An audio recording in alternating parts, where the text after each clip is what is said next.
Hiroshima దాడి ఇది జరిగింది 1945 ఆగస్టు 6వ తేదీ ఉదయం 8:15 లిటిల్ బాయ్ అనే అణుబాంబును హిరోషిమా నగరంపై ప్రయోగించారు.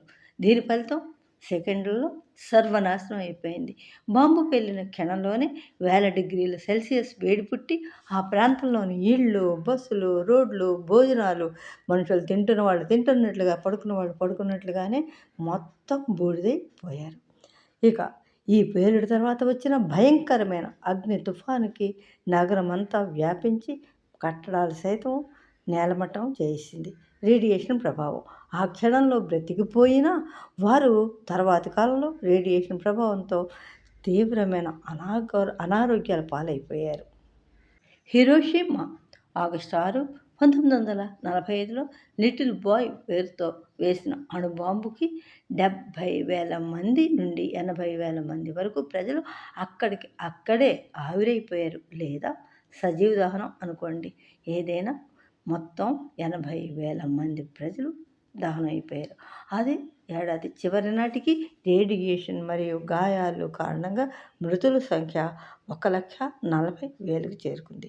నాగసాకి ఆగస్టు 9, 1945ని ఫ్యాట్మాన్ బాంబు దాడికి వల్ల ఆ ఏడాది చివరికి 74,000 మంది ప్రాణాలు కోల్పోయారు.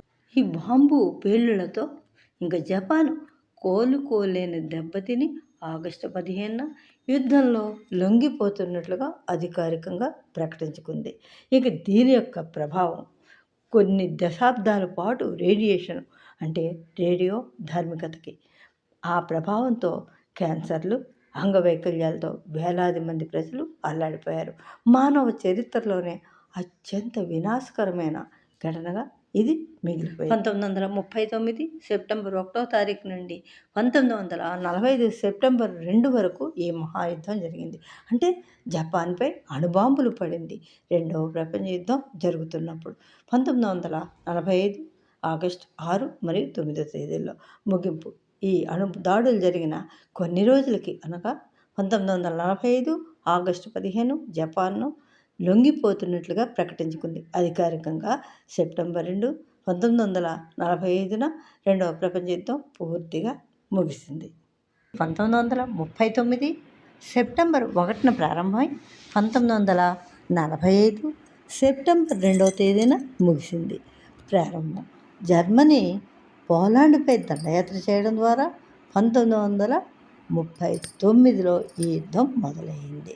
ముగింపు 1945లో జపాన్పై అణుబాంబు దాడి జరిగి ఆ ఏడాది సెప్టెంబర్ 2న జపాన్ అధికారికంగా లొంగిపోవడంతో ఈ భీకర యుద్ధం అధికారికంగా ముగిసింది.